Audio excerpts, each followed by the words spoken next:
Good morning प्यारे बच्चों। कल हमने आपको definition of B magnetic field intensity के बारे में बताया था और force experience by the charge particle when place in a magnetic field. जब कोई भी चार्ज पार्टिकल मैग्नेटिक फील्ड के अंदर प्लेस करवाते हैं तो कितना फोर्स एक्सपीरियंस करता है, तो वो कितना आता है बराबर QVB। उस फोर्स की direction Fleming left hand thumb rule से मैंने बताई थी। तो आज पेज नंबर 128 पे फ्लेमिंग लेफ्ट हैंड रूल्स के बारे में समझाया है। तो कल भी बताया था मैंने, अगर we stretch the first finger, अगर हमारी first finger and central finger, ये सेंट्रल फिंगर, ये first finger and thumb of our left hand, then they are perpendicular to each other, then first finger give the direction of the magnetic field and the central finger give the direction of velocity component and thumb give the direction of the force। तो Fleming left hand rule, अगर हमारे left hand के first finger, central finger और thumb को हम stretch करके रखेंगे तो वे म्यूचुअली परपेंडिकुलर रहेंगे। तो जो हमारी फर्स्ट फिंगर है वो मैग्नेटिक फील्ड की डायरेक्शन देती है और जो हमारी सेंट्रल फिंगर है वो वेलोसिटी कंपोनेंट की डायरेक्शन देती है और थंब क्या देता है, फोर्स की डायरेक्शन देता है। ये फ्लेमिंग लेफ्ट हैंड रूल्स है। अब direction of force right hand screw rule से भी और राइट हैंड थंब रूल से भी दे सकते हैं हम।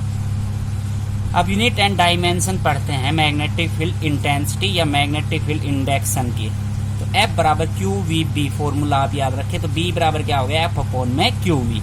तो फोर्स का न्यूटन, चार्ज का कूलम और वोल्ट के वेलोसिटी की मीटर पर सेकंड। तो न्यूटन पर कूलम मीटर पर सेकंड किसके बराबर होता है, टेस्ला के बराबर। तो मैग्नेटिक फील्ड इंटेंसिटी की SI यूनिट क्या हुई, टेस्ला।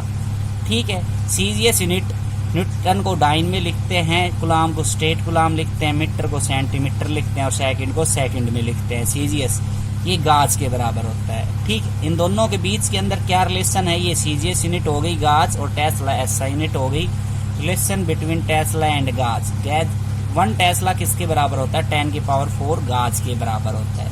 1 टेस्ला डिफाइन करके बताओ। तो 1 टेस्ला क्या है, यूनिट, किसकी यूनिट है, मैग्नेटिक फील्ड इंटेंसिटी। कैसे डिफाइंड होगी, फोर्स कितना लेना है 1 न्यूटन, चार्ज कितना लेना है 1 कूलम, वेलोसिटी कितनी लेनी है मीटर पर सेकंड। ठीक है। तो 1 tesla of magnetic field B is defined as when 1 newton force experience by a 1 coulomb charge particle to the perpendicular velocity of charge particle is 1 metre per second. तो जो 1 coulomb charge 1 newton force experience करता है, कब, जब उसकी velocity 1 metre per second perpendicular हो, तो उसको हम क्या कहेंगे, 1 टेस्ला मैग्नेटिक फील्ड इंटेंसिटी कहते हैं। डायमेंशन निकालते तो F बराबर B बराबर F अपॉन में QV। तो फोर्स का डायमेंशन होता है MLT-2, चार्ज का करंट मल्टीप्लाई में टाइम और वेलोसिटी का L अपॉन में T-1। ठीक है। तो इसको सोल्व करेंगे तो MT की पावर -2 A की पावर -1, इसका क्या हो गया,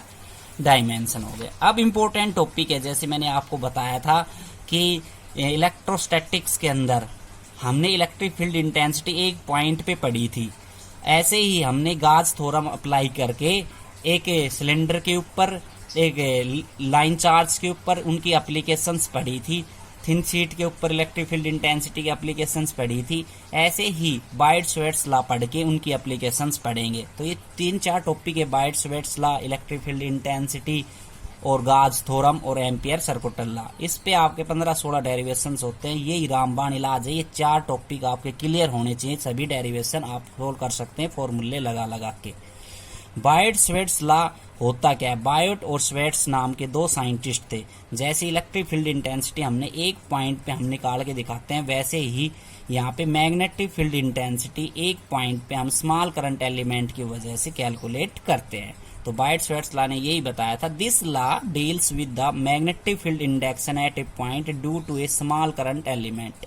ये लॉ क्या डील करता है, मैग्नेटिक फील्ड इंडेक्शन या इंटेंसिटी एक पॉइंट पे हम कैलकुलेट करते हैं स्मॉल करंट एलिमेंट की वजह से। अब एक पॉइंट पे कोई चीज हम कैलकुलेट कर लेते हैं तो अलग अलग पॉइंट के ऊपर एक्सियल लाइन, इक्वेटोरियल लाइन या हम जो भी आगे एप्लीकेशंस आएंगे उनके ऊपर हम बायट-स्वेट्स लॉ यूज करके centre of circular coil, axis of circular coil पे मैग्नेटिक फील्ड इंटेंसिटी कैलकुलेट कर सकते हैं। अब स्मॉल करंट एलिमेंट के लिए तो स्मॉल मैग्नेटिक फील्ड इंटेंसिटी ही निकालेंगे हम बाइट-स्वेट्स लॉ की सहायता से एक पॉइंट के ऊपर। ठीक, तो इसकी सपोजिशन क्या है? सबसे पहले हम क्या ले लेते हैं, let us consider a conducting wire X Y. ये एक्स वाई हमने कंडक्टिंग वाई, आई इसमें करंट बह रही है।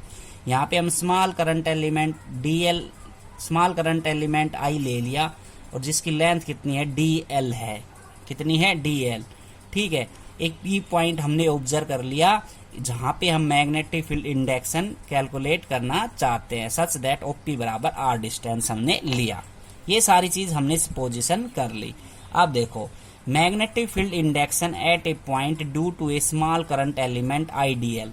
तो यहाँ पे हमने आई करंट मानना है, स्मॉल आई करंट, और डीएल लेंथ है। इसकी वजह से मैग्नेटिक फील्ड इंडेक्शन क्या होगी?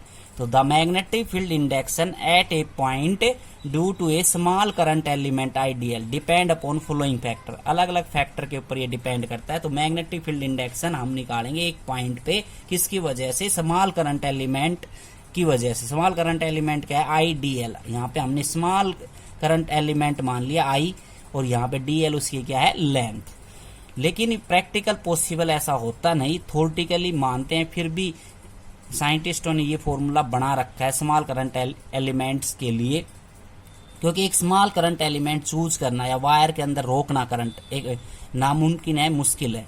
ठीक है, लेकिन ये प्रैक्टिकल पॉसिबल नहीं है। थ्योरेटिकली हम मान सकते हैं इसको, लेकिन फिर भी ये निकाल रखी है ये वैल्यू।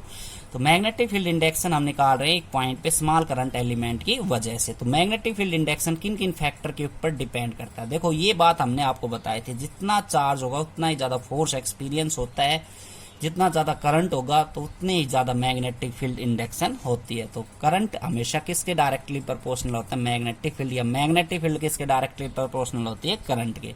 तो करंट के ऊपर डिपेंड करती है मैग्नेटिक फील्ड इंडेक्शन। एक लेंथ के ऊपर डिपेंड करती है। एक छोटी लेंथ है और ज्यादा बढ़ा देंगे तो मैग्नेटिक फील्ड ज्यादा हो जाएगी। तो D B is directly proportional to क्या हो गया? डीएल हो गया। और D B is directly proportional to theta. Theta के ऊपर भी क्या करती है? डिपेंड करती है, साइन ऑफ थीटा के ऊपर। और D B is inversely proportional to R square. कैसे?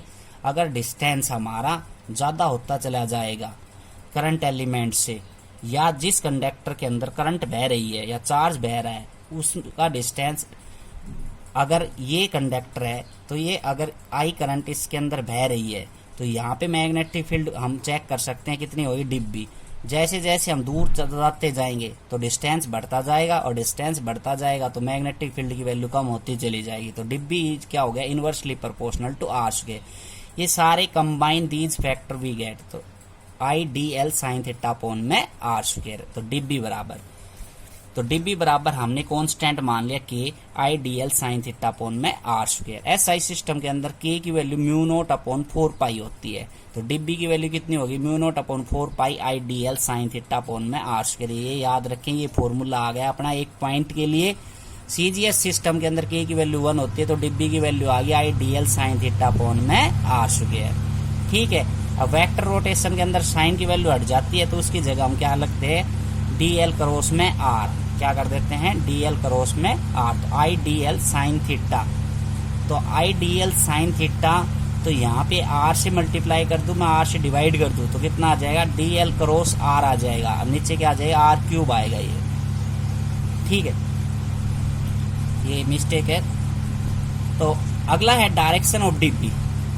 डीबी की क्या? It is given by the right hand rules and right hand screw rules. डिब्बी की डायरेक्शन कौन देगा? राइट हैंड स्क्रू रूल देता है। ठीक, जैसे कि आप लट्टू है, फिरकी टाइप की आप लट्टू घुमाते हो, उसको घुमाओगे तो वो एक कर्व फिंगर की तरह रोटेट करेगा। तो रोटेट करेगा तो मैग्नेटिक फील्ड की डायरेक्शन वो ही देगा। ठीक है, और प्लेन ऑफ पेपर के परपेंडिकुलर अपवर्ड रहेगा। तो राइट हैंड स्क्रू रूल डिब्बी की क्या देता है? डायरेक्शन देता है। तो ये फॉर्मूला है सही यूनिट का, आप याद रखें। डिब्बी बराबर mu naught upon 4 pi I D L sine theta upon में आर स्क्वायर। ये एक पॉइंट के लिए magnetic. Some important feature of Biot Savart's law. Biot Savart's law is applicable only to very small length conductor carrying current.